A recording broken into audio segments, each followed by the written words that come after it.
Hello students, कैसे हैं? I hope आप सभी अच्छे होंगे।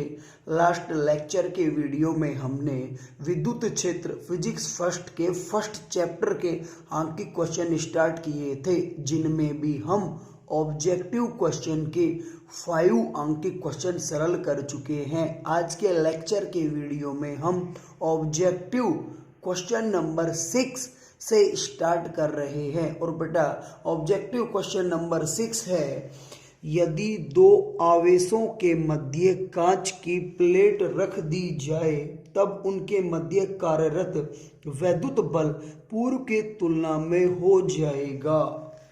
देखो बेटा, इस क्वेश्चन को हम एक चित्र की सहायता से समझते हैं। मान लेते हैं ये दो आवेश है Q1 Q2 जो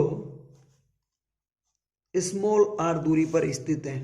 तब इन दोनों आवेशों के मध्य कूलाम बल लगता है, जिसका मान होगा K Q1 Q2 बटे r²। आप लोग जानते हो बेटा, K का मान होता है 1/4 एप्सिलॉन नॉट। तो F बराबर आ जाएगा 1/4 epsilon not Q1 Q2 upon r², समीकरण नंबर 1। और ये जो कूलाम बल लगा है, ये यदि इन दोनों आवेशों के मध्य निर्वात या हवा हो तब लगता है। ठीक है बेटा, तो यहाँ ये जो बल कूलाम बल है ये निर्वातीय हवा में लगा है। अब क्वेश्चन क्या कह रहा है, दो आवेशों के मध्य कांच की प्लेट रख दी जाए। इसका मतलब बेटा ये जो दो आवेश हैं इनके मध्य हमने क्या रख दिया, कांच की प्लेट रख दी। ठीक है बेटा, अर्थात माध्यम रख दिया। इनके मध्य की दूरी वही है, तो क्या होगा, मान लो इनके मध्य जो कूलाम बल लगा वो F डैश है, तो F डैश का मान क्या होगा। देखो माध्यम के लिए क्या होगा बेटा, 1/4 एप्सिलॉन नॉट, और एप्सिलॉन नॉट के साथ गुणा में क्या आ जाएगा, एप्सिलॉन r Q1 Q2 बटे r²। बेटा एप्सिलॉन r परावैद्युतांक है और इसका मान कांच के लिए 5 से 10 होता है। करेक्ट नहीं होता है बेटा, 5 से 10 होता है, तो हम मान लेते हैं 5 ही है कांच के लिए। एप्सिलॉन r का मान कांच के लिए कितना है, 5। तो F डैश बराबर क्या हो गया, 1/4 एप्सिलॉन नॉट, और एप्सिलॉन r की जगह हमने 5 रख दिया, Q1 Q2 बटे r²। अब एक काम करो बेटा, इस 5 को इधर ले आओ, तो 1/5 ये हो गया 1/4 एप्सिलॉन नॉट Q1 Q2 बटे r²। समीकरण 1 से देखो बेटा, 1/4 epsilon not Q1 Q2 r² किसके बराबर होता है, F के बराबर। तो F डैश बराबर 1/5 इंटू, इसकी जगह क्या रख देंगे समीकरण 1 से F। तो 1/5 को F से गुणा करेंगे तो क्या आएगा, F/5। F क्या है बेटा, जब ये दोनों आवेश निर्वातीय हवा में रखे थे तब इनके मध्य लगने वाला कूलाम बल। और F डैश क्या है, जब ये दोनों आवेश कांच की प्लेटों के मध्य रखे हैं तब इन दोनों आवेशों के मध्य लगने वाला कूलाम बल। तो ये जो कूलाम बल है ये पूर्व वाले कूलाम बल की तुलना में क्या है, कम है। तो ऑब्जेक्टिव क्वेश्चन का ऑप्शन नंबर ब, कम। ठीक है, पहले बल ज्यादा लगेगा और अब बल का मान क्या हो जाएगा, कम। किसके कारण होगा, माध्यम के कारण। ठीक है बेटा, आई होप ये क्वेश्चन आप लोगों को समझ में आया हो। अब अपन क्वेश्चन नंबर 7 करते हैं।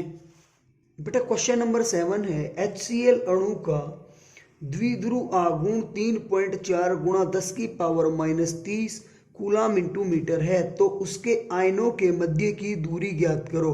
बेटा क्वेश्चन में दिया हुआ है, क्या दिया हुआ है, द्विध्रुव आघूर्ण। और द्विध्रुव आघूर्ण को किससे रिप्रेजेंट करते हैं, P से। और P का मान कितना दे रखा है, 3.4 गुणा 10⁻³ कूलाम इंटू मीटर।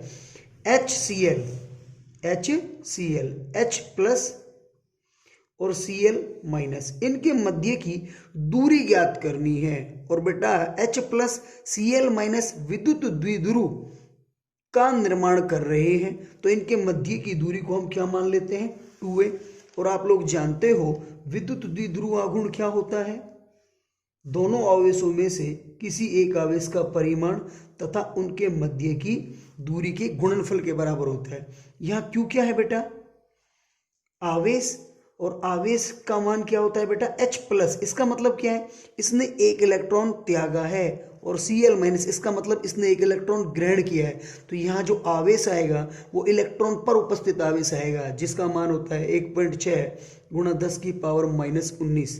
यहाँ तो प्लस का है, यहाँ माइनस का है, तो ये परिमाण में आवेश समान है, विपरीत प्रकृति के हैं, अति अल्प दूरी पर रखे हैं, इसलिए विद्युत द्विध्रुव का निर्माण कर रहे हैं। और जब विद्युत द्विध्रुव का निर्माण होगा तो हम विद्युत द्विध्रुव आघूर्ण निकाल सकते हैं। कैसे निकालेंगे, दोनों आवेशों में से किसी एक आवेश का परिमाण और उनके बीच की दूरी को गुणा करके। ठीक है बेटा, अर्थात P बराबर आ जाएगा Q इंटू 2A।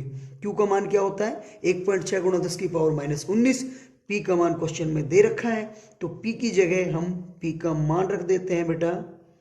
P का मान क्या है 3.4 गुणा 10 की पावर माइनस 3, और Q का मान क्या है बेटा 1.6 गुणा 10 की पावर माइनस 19, और ये आ जाएगा 2A। अपने को 2A निकालना है बेटा, A को दूरी मत समझ लेना, 2A दूरी है।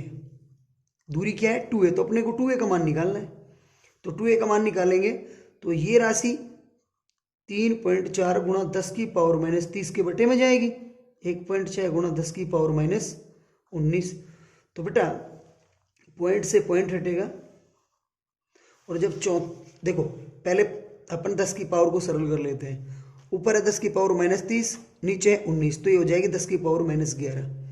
और 34 में जब 16 का भाग देंगे तो आएगा 2.12।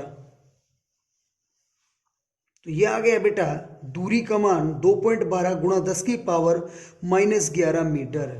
कौन सी दूरी आई है, H प्लस और Cl आयनों के मध्य की दूरी आई है। ठीक है बेटा, 2A दूरी है, ऐसा मत सोच लेना अज्ञा A का पक्षांतर होगा, 2A दूरी है। ठीक है बेटा, तो ये ऑब्जेक्टिव क्वेश्चन है, तो इसका ऑप्शन नंबर ए बिल्कुल करेक्ट होगा, 2.12 गुणा 10 की पावर माइनस 11 मीटर। अब बेटा सीक्वेंस को कंटिन्यू करते हुए क्वेश्चन नंबर 8 करते हैं।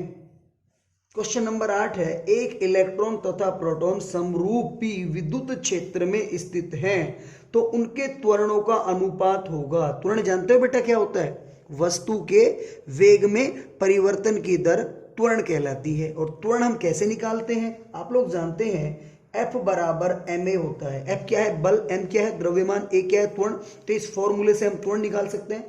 तो त्वरण अर्थात a बराबर क्या होगा F अपॉन m। तो त्वरण निकालने का फॉर्मूला आ गया बल बटे द्रव्यमान। तो देखो बेटा इलेक्ट्रॉन और प्रोटॉन के त्वरणों का अनुपात निकालना है। अनुपात निकालने से पहले इलेक्ट्रॉन व प्रोटॉन का त्वरण निकालेंगे। तो इलेक्ट्रॉन को त्वरण मान लेते हैं ए ई है, ई फॉर हो जाएगा इलेक्ट्रॉन, तो वो ही आ जाएगा बेटा बल बटे द्रव्यमान।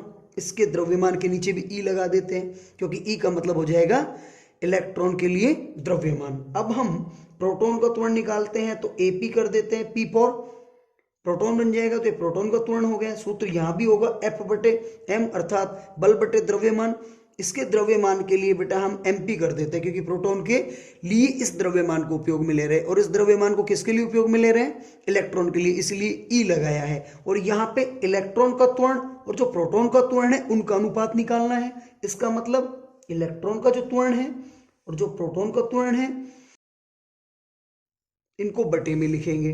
तो बेटा ए का मान ये रहा एफ बटे एम ई गुणा एपी का मान ये रहा, एमपी ऊपर चला जाएगा, एफ नीचे आएगा, एफ से एफ कट जाएगा, तो ए बटे एपी अर्थात इलेक्ट्रॉन का त्वरण व प्रोटॉन के त्वरण का जो अनुपात आएगा वो आ जाएगा बेटा एमपी बटे एम ई।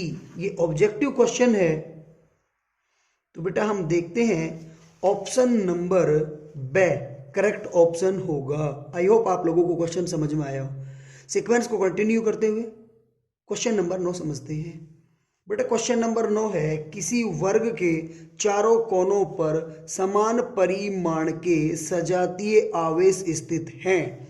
यदि किसी एक आवेश के कारण वर्ग के केंद्र पर विद्युत क्षेत्र की तीव्रता E है, तो वर्ग के केंद्र पर परिणामी विद्युत क्षेत्र की तीव्रता होगी। बेटा बहुत इंपॉर्टेंट क्वेश्चन है और बहुत अच्छे कंपटीशनों में पूछा जाता है और बिल्कुल इजी है, पूर्णतः कॉन्सेप्ट बेस है। एक बार फिर क्वेश्चन को बहुत अच्छे से समझे। किसी वर्ग के चार कोनों पर, तो हम सबसे पहले एक वर्ग बनाते हैं। ये बेटा हमने एक वर्ग बना लिया, इसके चार कोने, मान लो ये ए है, ये बी है, ये C है, ये D है, जिसके चार कोनों पर समान परिमाण के सजातीय आवेश, यहाँ प्लस Q तो यहाँ भी प्लस Q, यहाँ भी प्लस Q, यहाँ भी प्लस Q स्थित है। यदि किसी एक आवेश के कारण वर्ग के केंद्र पर, तो वर्ग का केंद्र क्या होता है बेटा, ये जो कोनों पर आवेश है, कोनों पर जो आवेश है अर्थात ये जो कोने हैं, कोनों को यदि आपस में मिला दिया जाए तो जहां ये प्रतिच्छेदित करेगा, जहां काटेगा, वहां वर्ग का केंद्र बनता है। ठीक है, वर्ग के केंद्र पर विद्युत क्षेत्र E है किसी एक आवेश के कारण। मान लो ए बिंदु पर जो आवेश है उसके कारण ये जो केंद्र बिंदु O है इस पर विद्युत क्षेत्र E उत्पन्न हुआ इस आवेश के कारण। तो ये प्लस है तो इसकी जो दिशा होगी वो इधर ही तो होगी, क्योंकि प्लस Q आवेश की जो दिशा होगी वो बाहर की ओर होगी, और माइनस होता तो अंदर की ओर होती। ठीक है, और इसने कितना विद्युत क्षेत्र उत्पन्न किया यहाँ E। अब ये की ये बात यहाँ अप्लाई होती है, भाई यहाँ Q आवेश है प्लस का, तो यहाँ भी प्लस का Q आवेश है, और यहाँ से यहाँ की दूरी और यहाँ से यहाँ की दूरी भी समान होगी, तो ये आवेश भी इस बिंदु पर कितना विद्युत क्षेत्र उत्पन्न करेगा, E विद्युत क्षेत्र उत्पन्न करेगा। और ये भी प्लस का है तो इसकी दिशा इधर बाहर की तरफ होगी, तो इधर और इधर अर्थात विपरीत दिशाओं में समान परिमाण के विद्युत क्षेत्र उत्पन्न हो रहे हैं और एक ही क्रिया रेखा में कार्यरत है, तो ये एक दूसरे के प्रभाव को निरस्त कर देंगे। ठीक इसी प्रकार B पर जो आवेश है वो इधर विद्युत क्षेत्र E उत्पन्न करेगा, और D पर जो आवेश है वो इधर विद्युत क्षेत्र E उत्पन्न करेगा, तो ये भी परिमाण में समान है, दिशा में विपरीत है और एक ही क्रिया रेखा पर कार्यरत है, तो वो भी एक दूसरे के प्रभाव को निरस्त कर देंगे। तो चारों आवेशों के कारण ये जो केंद्र बिंदु O है इस पर कितना विद्युत क्षेत्र उत्पन्न होगा, शून्य। ये ऑब्जेक्टिव क्वेश्चन है, तो इसका ऑप्शन नंबर ए बिल्कुल करेक्ट होगा। बहुत प्यारा क्वेश्चन है बेटा। ठीक है, आई होप आप लोगों को समझ में आया हो। अब हम क्वेश्चन नंबर 10 करते हैं। बेटा क्वेश्चन नंबर 10 है, एक विद्युत द्विध्रुव को समरूप विद्युत क्षेत्र में रखने पर उस पर लगेगा। ऑब्जेक्टिव क्वेश्चन है, तो आप लोग जानते हैं बेटा ये एक समरूप विद्युत क्षेत्र है। ठीक है, इसमें हम एक विद्युत द्विध्रुव रख देते हैं। यहां मान लो माइनस Q आवेश है, यहां मान लो प्लस Q आवेश है। आप लोग जानते हैं ना विद्युत द्विध्रुव क्या होता है, परिमाण में समान विपरीत प्रकृति के आवेश अति अल्प दूरी पर रखे हों तो आवेशों की इस व्यवस्था को विद्युत द्विध्रुव कहते हैं। अर्थात एक समान विद्युत क्षेत्र में ये विद्युत द्विध्रुव रख दिया, तो ये बेटा प्लस है, भाई विद्युत क्षेत्र इस आवेश पर एक बल लगाएगा, और ये प्लस है तो इधर बल लगेगा, वो F बराबर क्या होगा QE। ये माइनस है तो इस पर भी ये विद्युत क्षेत्र एक बल लगाएगा, ये माइनस है तो इसकी जो दिशा होगी बल की वो इधर होगी, और यहाँ भी बल लगेगा F बराबर QE, ये माइनस का लगेगा। ठीक है, केवल परिमाण के लिए लेंगे तो ये भी F बराबर QE आ जाएगा। ठीक है बेटा, अब देखो यहाँ पे भी बल लग रहा है, यहाँ पे भी बल लग रहा है। ठीक है, आप लोगों को पता होगा जब दो बल लगे परिमाण में समान हो, दिशा में विपरीत हो, इसकी दिशा ये है और इसकी दिशा ये है, और एक ही क्रिया रेखा पर कार्यरत नहीं हो, इसकी क्रिया रेखा ये होगी, इसकी क्रिया रेखा ये होगी, तो यहाँ पे बलों का जोड़ा बनेगा। बलों का क्या बनेगा, जोड़ा, बल युग्म बनेगा, जिसके कारण बलागुण भी उत्पन्न हो जाएगा। तो बेटा याद रखना बलागुण किसके कारण उत्पन्न हुआ है, बलों के कारण। तो हमेशा के लिए आप लोग ये बात याद रखेंगे, जब बल होगा तो ही बलागुण उत्पन्न होगा। तो क्वेश्चन में एक बार पुनः पढ़ देता हूं, एक विद्युत द्विध्रुव को समरूप विद्युत क्षेत्र में रखने पर उस पर लगेगा, क्या लगेगा, उस पर बल लगेगा और बलों का जोड़ा लगेगा, जिसके कारण ही क्या उत्पन्न होगा, बलागुण। तो ऑप्शन नंबर से क्या लगेगा, बल तथा बलागुण दोनों लगेंगे, बिल्कुल करेक्ट होगा। अब हम क्वेश्चन नंबर 11 करते हैं। बेटा क्वेश्चन नंबर 11 है, विद्युत क्षेत्र में द्विध्रुव पर बलागुण का मान अधिकतम होने के लिए P तथा E के मध्य कोण होना चाहिए। लास्ट न्यूमेरिकल में मैंने बताया जब कोई विद्युत द्विध्रुव समरूप विद्युत क्षेत्र में रखा हो तो वहां पे किसका निर्माण होता है, बलागुण का। और बेटे बलागुण का मान होता है टो बराबर PE साइन थीटा। टो बराबर क्या होता है, PE साइन थीटा। अब देखो बेटा ऑप्शन दे रखे हैं, आप लोग यदि थीटा इज इक्वल टू 0 रखोगे तो देखो बेटा क्या आएगा, टो बराबर आएगा PE साइन 0। साइन 0 का मान 0 होता है तो टो बराबर 0 हो जाएगा, तो ये तो मान अधिकतम नहीं हो सकता। यदि आप लोग थीटा इज इक्वल टू 180 रखते हैं तो साइन 180 का मान भी कितना होता है, 0, तो ये भी अधिकतम नहीं आएगा। 45 रखोगे तो 45 का मान कितना होता है बेटा, 1/√2, तो टो बराबर आएगा PE गुणा 1/√2। ठीक है, अब ऑप्शन नंबर द में 90 डिग्री है, हम ये रख के देखते हैं। तो टो बराबर क्या आएगा बेटा, पीई साइन 90, साइन 90 का मान कितना 1 होता है, तो टो बराबर आ गया पीई। और यहां आ रहा है बेटा टो बराबर पीई बटे √2। तो यहां पीई में √2 का भाग लगेगा और यहां पीई में किसी का भी भाग नहीं लगेगा। तो सीधी सी बात है, इसकी तुलना में ये मान क्या होगा, बड़ा, अर्थात ऑप्शन नंबर द बिल्कुल करेक्ट होगा। अर्थात विद्युत द्विध्रुव आघूर्ण और विद्युत क्षेत्र के मध्य यदि कोण 90 हो, अर्थात ये लंबवत हो, तो बलाघूर्ण का मान अधिकतम होगा। आई होप ये क्वेश्चन आप लोगों को क्लियर हो गया होगा। सीक्वेंस को कंटिन्यू करते हुए क्वेश्चन नंबर 12 करते हैं। क्वेश्चन नंबर 12 है, एक इलेक्ट्रॉन व प्रोटॉन एक एंगस्ट्रॉन दूरी पर स्थित है, निकाय का द्विध्रुव आघूर्ण होगा। बेटा द्विध्रुव आघूर्ण होता है P बराबर Q इंटू 2a। Q क्या होता है, 2a क्या होता है, समझो। दो आवेश हो जो परिमाण में समान हो, विपरीत प्रकृति के हो, अति अल्प दूरी पर स्थित हो, तो आवेशों की इस व्यवस्था को विद्युत द्विध्रुव कहते हैं। ठीक है, फिर इन दोनों आवेशों में से किसी एक आवेश का परिमाण और इनके मध्य की दूरी मान लो 2a है। ठीक है, इनके मध्य की दूरी कितनी है, 2a। तो दोनों आवेशों किसी एक आवेश का परिमाण और इनके मध्य की दूरी को यदि गुणा कर दिया जाए तो विद्युत द्विध्रुव आघूर्ण आता है। यहां क्वेश्चन क्या कह रहा है, इलेक्ट्रॉन व प्रोटॉन एक एंगस्ट्रॉन की दूरी पर है। तो बेटा इलेक्ट्रॉन और प्रोटॉन पर जो उपस्थित आवेश होता है वो परिमाण में समान होता है, विपरीत प्रकृति का होता है, तो ये विद्युत द्विध्रुव का निर्माण करेंगे। तो यहाँ विद्युत द्विध्रुव आघूर्ण निकाल सकते हैं। और इनके मध्य की दूरी जो हम 2a मानते हैं उसका मान दे रखा है 1 एंगस्ट्रॉन। तो बेटा एंगस्ट्रॉन को किस में चेंज करेंगे, मीटर में, तो 10 की पावर -10 से गुणा करेंगे।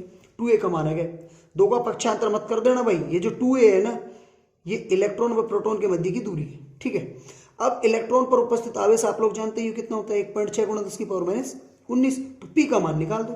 P बराबर क्या होता है, Q into 2a, Q into 2a।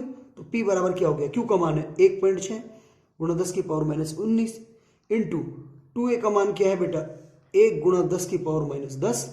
तो देखो बेटा P बराबर क्या हो गया, 1.6 को 1 से गुणा किया तो 1.6, 10 की पावर -19 को 10 की पावर -10 से गुणा किया तो 10 की पावर -29 आ गया। और ये मान किसका है, P का, तो मात्रक आ जाएगा कूलम इंटू मीटर। बेटा क्वेश्चन नंबर 13 है, एक विद्युत द्विध्रुव के कारण अनुदैर्ध्य तथा अनुप्रस्थ स्थिति में समान दूरी पर स्थित प्रेक्षण बिंदु पर विद्युत क्षेत्र की तीव्रताओं का अनुपात होगा। बिल्कुल इजी क्वेश्चन है बेटा। अनुदैर्ध्य का मतलब होता है अक्ष और अनुप्रस्थ का मतलब होता है निरक्ष। अब आप लोग इस क्वेश्चन को बिल्कुल इजी वे में सरल करते हैं। विद्युत द्विध्रुव के कारण अक्ष पर और निरक्ष पर समान दूरियों पर कोई प्रेक्षण बिंदु है, उन पर विद्युत क्षेत्र की तीव्रता ज्ञात करनी है। ठीक है बेटा, ये मान लो विद्युत द्विध्रुव है, इसके केंद्र O से स्मॉल r दूरी पर कोई बिंदु P है, तो इस बिंदु P पर विद्युत क्षेत्र का मान कितना होगा, 2kp बटे r की पावर 3। ठीक है, यही होगा। E1 मान लो, इसको दे दो समीकरण नंबर 1। E1 कौन सा माना है अपन ने, अनुदैर्ध्य वाला, याद रखना अनुदैर्ध्य वाला। अब देखो निरक्ष पर, ये केंद्र बिंदु O से वही स्मॉल r दूरी पर कोई बिंदु P ले लो। इस बिंदु P पर हमें विद्युत क्षेत्र की तीव्रता का मान निकालना है। तो डेरिवेशन किया था हमने, कितना आया था, kp बटे r की पावर 3, समीकरण नंबर 2। ये कहाँ है, अनुप्रस्थ है। अब क्वेश्चन क्या कह रहा है बेटा, क्वेश्चन कह रहा है अनुदैर्ध्य तथा अनुप्रस्थ स्थितियों में समान दूरियों पर स्थित प्रेक्षण बिंदुओं पर विद्युत क्षेत्र की तीव्रताओं का अनुपात, अर्थात समीकरण 1 में किसका भाग लगेगा, 2 का।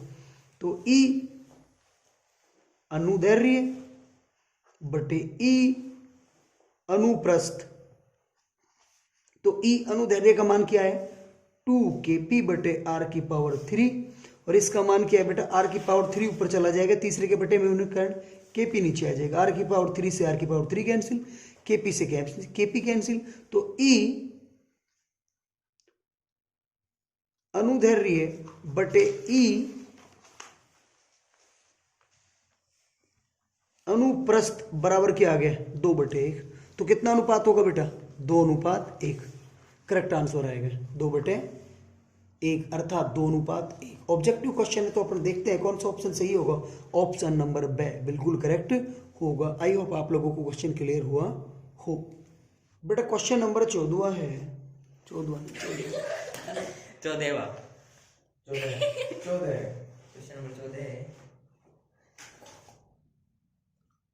बेटा। क्वेश्चन नंबर 14 है, कुछ दूरी पर स्थित +5 माइक्रोकूलम तथा -5 माइक्रोकूलम आवेश के मध्य 9 न्यूटन का आकर्षण बल कार्यशील है। इन आवेशों को परस्पर स्पर्श कराकर पुनः उतनी ही दूरी पर रखने पर उनके मध्य कार्यशील बल हो जाएगा।